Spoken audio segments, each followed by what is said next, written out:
পোস্তর অনেক রকম পদই তো ট্রাই করেছেন, এবার একবার ডাল পোস্তটাও ট্রাই করে দেখুন। গরম ভাতের সাথে এই ডাল পোস্তর কিন্তু দারুণভাবে জমে যায়। এখানে আমি মুগ ডাল নিয়েছি, মুগ ডালটা আমি শুকনো কড়াইতে ভেজে নিচ্ছি। তারপর মুগ ডালটা ধুয়ে সেটাকে আমি একটা টিফিন বক্সের মধ্যে দিয়ে অল্প একটু জল দিয়েছি, মানে একদম ছিপি ছিপি জল যেটাকে বলে, মানে একদমই বেশি জল দিলে চলবে না, কারণ মুগ ডাল কিন্তু খুব সেদ্ধ হয়ে গেলেও চলবে না। আর এখন তো কাঁঠালের বীজটা অ্যাভেলেবেল, সেই কাঁঠালের বীজটাও কিন্তু এই প্রেশার কুকারের মধ্যে আমি দিয়ে দিচ্ছি। নিচে কিন্তু আমি জল দিয়েছি। তারপরে এটাকে আমি 2 থেকে 3টে সিটি আপনারা দেবেন, কারণ তার বেশি সিটি দিয়ে দিলে কিন্তু ডালটা একদম গলে যাবে। এখানে মুগ ডাল সেদ্ধ হয়ে গিয়েছে, আর ওইদিকে আমি পোস্ত কাঁচা লঙ্কা দিয়ে বেটে রেখেছি। মুগ ডালটা এমনভাবে আমি সেদ্ধ করব যাতে একদম না গলে যায়, আবার একটুখানি যেন কাঁচা ভাবও না থাকে, মানে মোটামুটি দানা দানা থাকে। তারপর কড়াইতে সর্ষের তেল দিয়ে এখানে আমি দিয়ে দিলাম কালো জিরে, আর দিয়ে দিচ্ছি কোচানো একটা পেঁয়াজ।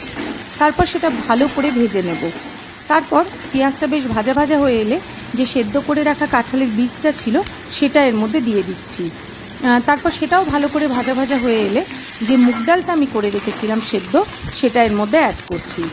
মুগ ডালটা দিয়ে ভালো করে এটাও ভেজে নেব, আর এর মধ্যে দিয়ে দেবো আমি একটুখানি হলুদ গুঁড়ো।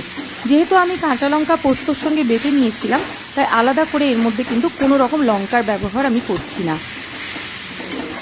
বেশ ভাজা ভাজা হয়ে এলে এর মধ্যে দিয়ে দিচ্ছি হলুদ গুঁড়ো, আর তারপর এর মধ্যে বেটে রাখা পোস্তটা অ্যাড করছি। তারপর পোস্ত ধোয়া যে জলটা, মানে মিক্সির জলটা, সেটা এর মধ্যে দিয়ে ভালো করে এর সাথে মিশিয়ে নেব, মানে রান্নাটা করে নেব। তারপর এখানে আমি স্বাদ অনুসারে লবণ অ্যাড করব।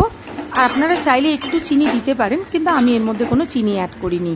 ব্যাস একদম শুকনো শুকনো করে নামিয়ে নিলেই কিন্তু তৈরি হয়ে যাবে কাঁঠাল বীজ দিয়ে দুর্দান্ত স্বাদের ডাল পোস্ত।